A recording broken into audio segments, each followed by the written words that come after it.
Et bonjour à tous, c'est Germain de Webax.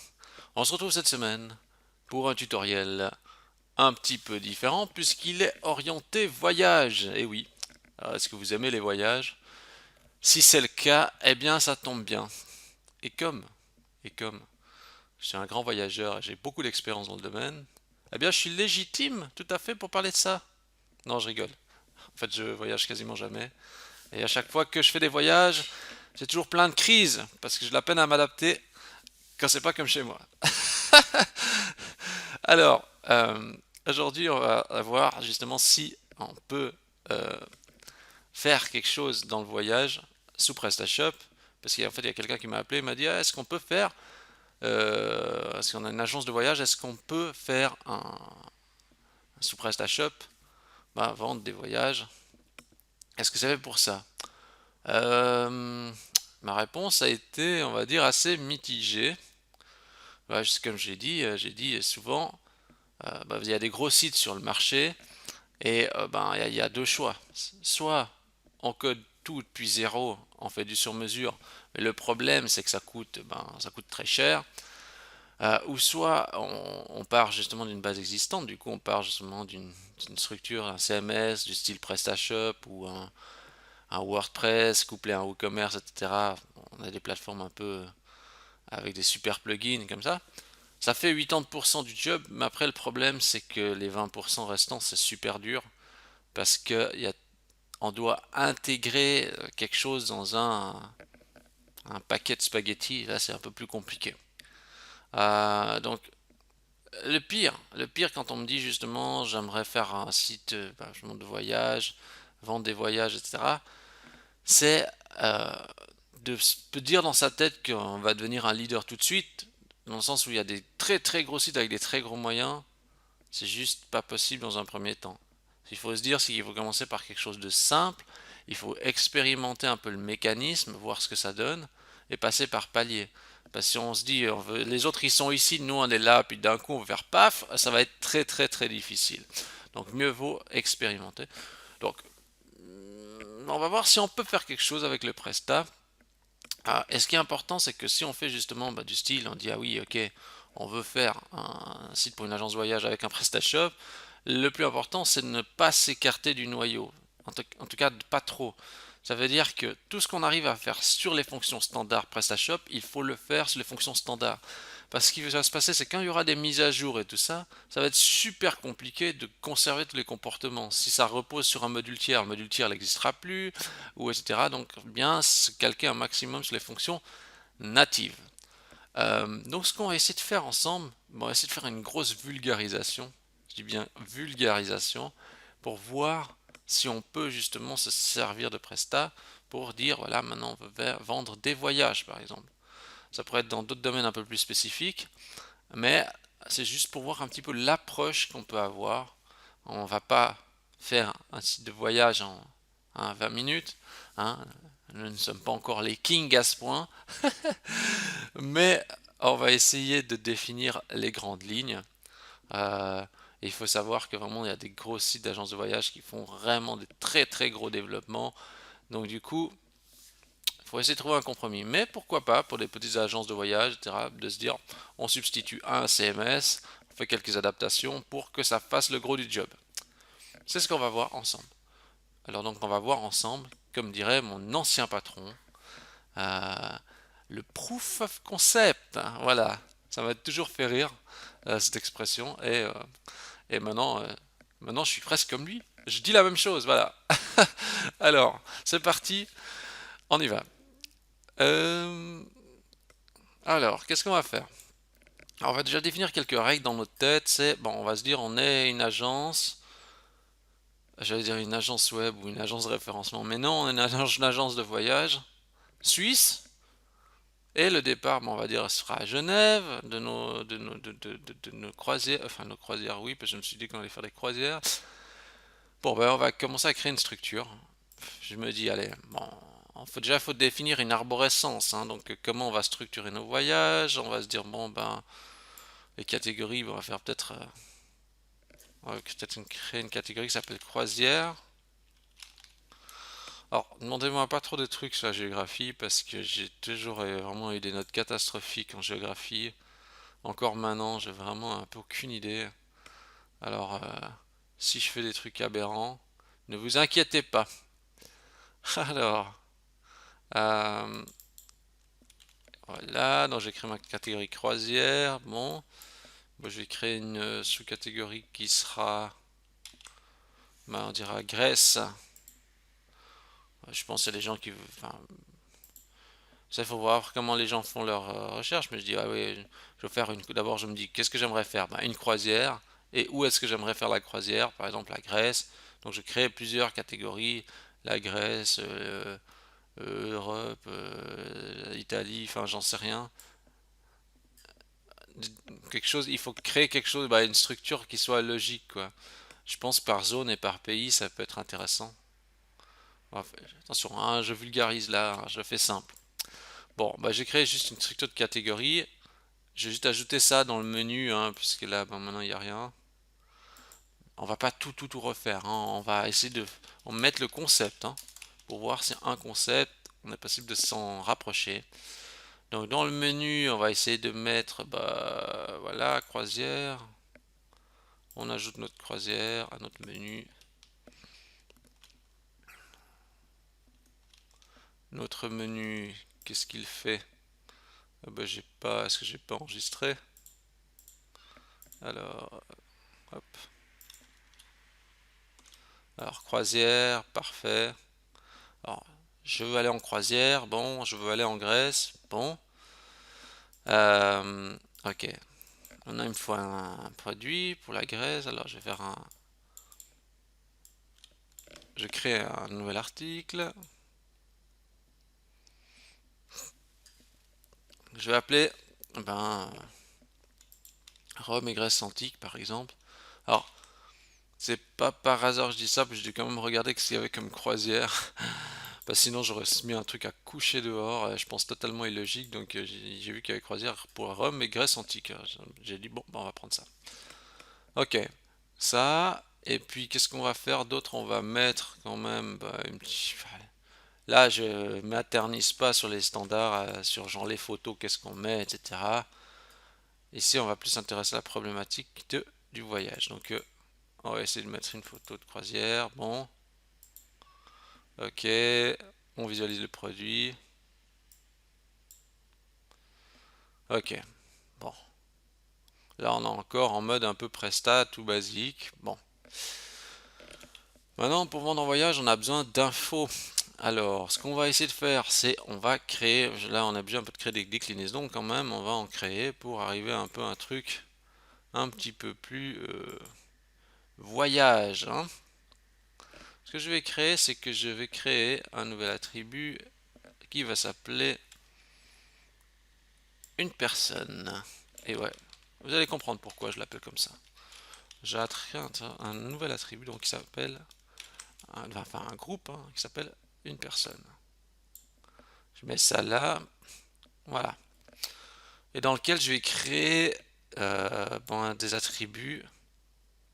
Est-ce que j'ai créé? Est-ce que j'ai bien fait juste une personne? Ajouter une valeur, voilà. Et je vais mettre par exemple adulte, parce que voilà, ça peut être un adulte, ça peut être une personne adulte, ou une personne enfant, ou enfant, enfant, voilà. Euh, ça m'intéresse. J'essaie juste de me poser des questions. Déjà, qu'est-ce que je vais devoir demander? Donc, il faut se poser un peu les bonnes questions. C'est qu'est-ce qu'on a besoin de demander aux gens, sans que ça soit vraiment superflu, hein. Donc là, je fais simple, hein. Il y aura peut-être d'autres infos à demander. Typiquement, par exemple, la date. Quelle date les gens vont partir? Alors, je fais avec les moyens du bord, hein. Bien sûr que ça serait bien d'avoir un super champ date et tout, mais ici on n'a pas, donc on fait avec les moyens. Date. Et dans date, je vais ajouter des valeurs. Je vais ajouter, par exemple, allez, le 24 du 10 2019.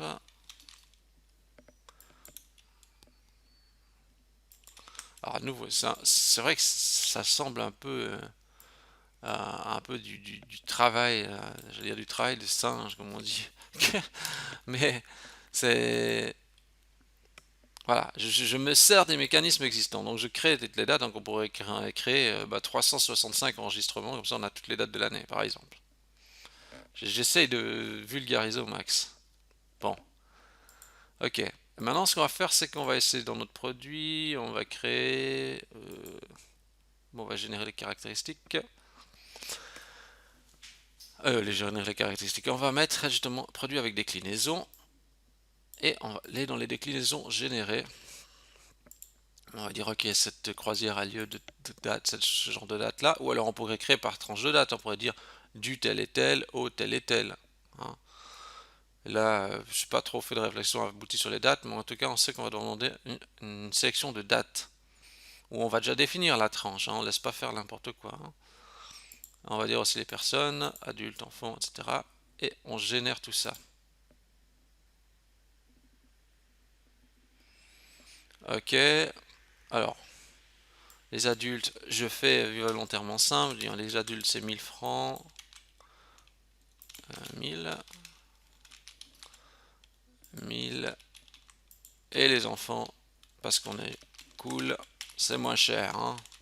Ah oui, ils payent quand même les enfants, hein, parce que non, ça sera une croisière quand même payante pour les enfants. Et voyez en fait l'impact sur le prix, je mets tout ça à la déclinaison, le prix de base de l'article je laisse à 0, hein, parce que comme ça je mets tout la majoration sur la déclinaison. Ok, bon, là du coup, si on regarde maintenant, donc j'ai une personne, je peux dire ok j'ai une personne adulte, ou j'ai un enfant, et quelle date je veux, pas de stock. Alors la gestion du stock aussi, là il y aura peut-être quelque chose à faire. Parce qu'en fait, en gros, il faut peut-être dire sur cet ensemble de croisières, sur cette croisière, il y a, je sais pas, 30 réservations disponibles, par exemple. Et il faudrait une gestion un peu de stock centralisée. Ça veut dire que si une pièce, si une quantité de ça se décrémente, eh bien, décrémenter aussi les autres. Moi, j'ai déjà fait ça pour des clients, hein. Ça veut dire que quand, par exemple, si je suis pas, par exemple, imaginons que ben, voilà, on est à 990, ça veut dire que bah, les autres aussi, hein, ils devraient descendre à 990 parce qu'il n'y a plus de place pour les autres. Bon, là, c'est pas les mêmes dates en l'occurrence. Mais ce qu'il y a, c'est qu'en gros, on peut mettre un script qui dit ok, si une des déclinaisons, son stock est baissé, alors les autres se calquent sur la déclinaison qui est baissée au niveau du stock, ce genre de choses. Mais bref, là, je m'éternise plus loin. Ça, c'est quelque chose pour rentrer plus loin dans le détail. Voilà, bon, bah alors du coup, moi, je peux acheter ma croisière. On voit que la problématique des dates, on peut la résoudre quand même à quelque part. On peut dire c'est un adulte, un enfant. Ok. Qu'est-ce qui nous gêne un peu? Le problème, c'est qu'il y a une quantité, vous voyez? Vous allez comprendre pourquoi je ne veux pas qu'il y ait la quantité. Et c'est pour ça que j'ai mis une personne à chaque fois et je veux enlever ça. Alors, ce que je vais faire, c'est que je dis, je vais aller dans notre dossier thème, classique, asset, CSS, custom CSS. Bon, et je vais rajouter quelques règles là-dedans. Ça, en fait, c'est les règles qui masquent justement la partie du bouton ajouter, du bouton de la quantité sur la fiche produit. Je sauve ça et j'appuie sur la touche F12 de mon clavier pour afficher la console, hein. Je mets, je coche Disable Cache ici dans l'onglet Network, je recharge ma page et voilà. Parce que je veux pas que les gens commencent à ajouter des. Vous allez voir, vous allez voir. Non, vous allez comprendre pourquoi. Alors, ce que je fais, c'est ça d'abord, et après ici je change parce qu'ajouter au panier, c'est pas super clair. Alors je vais aller modifier dans les traductions, dans international localisation. Ah non, c'est pas là en plus, c'est dans traduction. Je vais rechercher traduction du thème classique en français et je vais rechercher. Alors je sais que j'ai galéré quand j'ai fait le test pour trouver le texte ajouté au panier, j'espère que je vais pas galérer cette fois. Il me semble que c'était dans thème. Est-ce que c'était dans le catalogue? En plus, des fois, ça marche pas là. Thème, action, peut-être. C'est pas super, hein, comme j'aime moyen ce système de traduction ici. Alors, je vais appeler ça donc. Comment j'ai décidé d'appeler ça? Ah oui, bah, ajouter une réservation.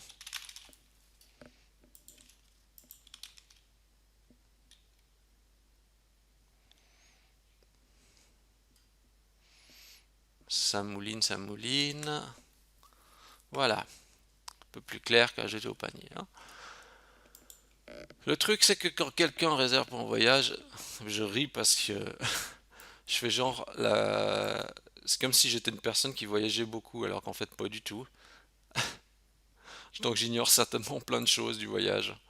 Euh, eh bien, on va demander des informations souvent complémentaires et qu'il faut remplir.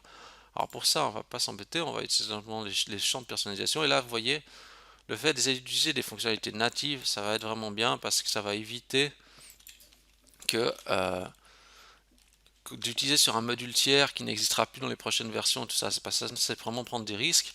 Donc le libellé, je vais l'appeler, je sais pas, prénom, lui mettre le nom, et puis mettre,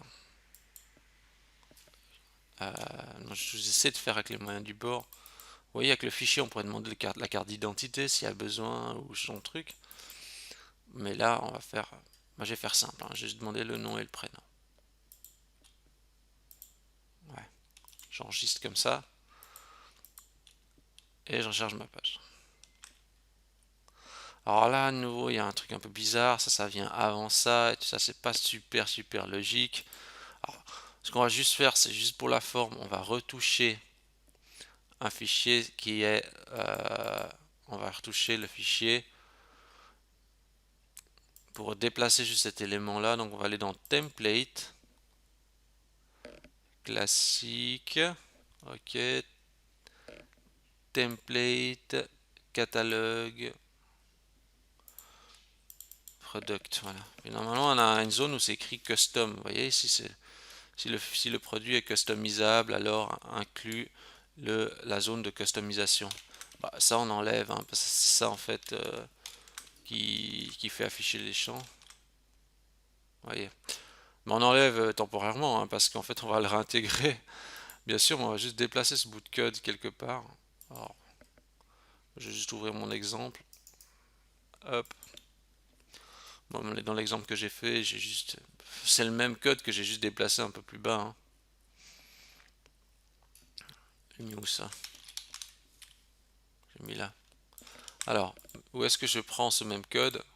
Donc en fait, vous pouvez prendre ce bout de code là puis le déplacer. Moi, là, j'ai juste mis les commentaires. Alors, bon, ouais, j'aurais pu copier-coller comme ça, hein. Bon, en fait, j'essaie de mettre ça à la fin de. Vous voyez ici un formulaire. Alors, j'essaie de pas mettre ça au milieu du formulaire. J'essaie de mettre à la fin ici. Voilà, j'enregistre là. Voilà. Alors, ça, c'est bon. Euh, Alors maintenant, du coup, quand je vais ajouter une réservation, bah, je peux pas. Alors, nouveau, là, il y a quelque chose peut-être à travailler, à améliorer. Mais ici, donc, du coup, voilà. Euh, ici, je dois dire mon prénom, donc c'est Germain. Alors, je vais mettre Jojo Bar. Voilà. Voilà. Donc, il y a des choses à revoir, certainement, mais je dis, ok, Jojo Bar, c'est un adulte. Ok. Bon, ok. Ah, mais il y a aussi un enfant. Et un enfant, c'est Tim. C'est Tim Kodata. J'ajoute. Voilà. Ok. Vous comprenez pourquoi j'ai enlever le bouton quantité parce qu'en fait ça va être prêté à confusion. La personne ne va pas comprendre et pourrait modifier la quantité sans même mettre la personnalisation. C'est pour ça que j'ai masqué la quantité, comme ça la personne est obligée chaque fois de ajouter une réservation. Euh, Sinon elle pourrait dire, ok, il y a Germain Tantoré qui vient sur le bateau et il est là 2 fois et ça causerait problème parce qu'on aurait 2 fois la même personnalisation. C'est pour cela que je masque la quantité. Ok, je vais un petit peu plus loin. Dans le même genre, ce qu'on pourrait faire, que je n'ai pas fait, on va mettre par exemple des caractéristiques sur l'article, des caractéristiques. Allez, je vais créer par exemple un nouvel attribut qui sera par exemple durée du voyage. Du voyage, ok. Je pense que quand on dit durée tout court, ça suffirait, hein. Bon, j'ai mis durée du voyage. Allez, je mets 3 jours. Ajouter une nouvelle valeur. Je vais mettre un autre qui va dire, je sais pas, 7 jours.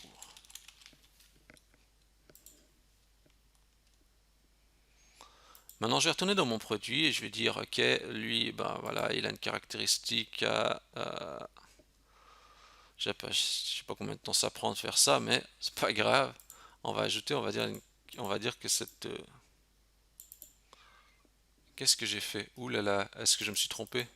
Attendez, j'ai peut-être fait quelque chose de pas bien. Mais oui, j'ai mis ça dans l'attribut. Ah là là, c'est pas grave. J'étais au mauvais endroit, donc ne faites pas comme moi. Je vais le faire ici. Bah, c'est pas grave, hein.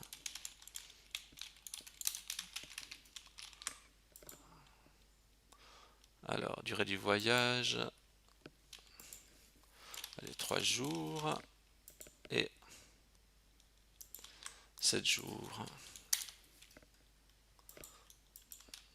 Je suis en train de charger ma page produit. Je devrais pouvoir mettre une caractéristique. Alors, durée du voyage. Bah voilà, ça dure 3 jours. Je vais en faire un autre dans le même genre, un autre produit, mais je vais le faire hyper simple. C'est juste pour que vous allez comprendre pourquoi. Tout à l'heure, donc je le duplique. Donc on va dire que c'est une deuxième croisière qui ressemble. Allez. Ça c'est le 2, ok. Et lui le 2, je vais mettre que c'est 7 jours. Ça j'ai fait 2 croisières. Voilà. Est-ce que je peux pas regarder si cet article était activé? Parce que des fois quand on duplique, il désactive l'article. Ouais. Voilà. Ok.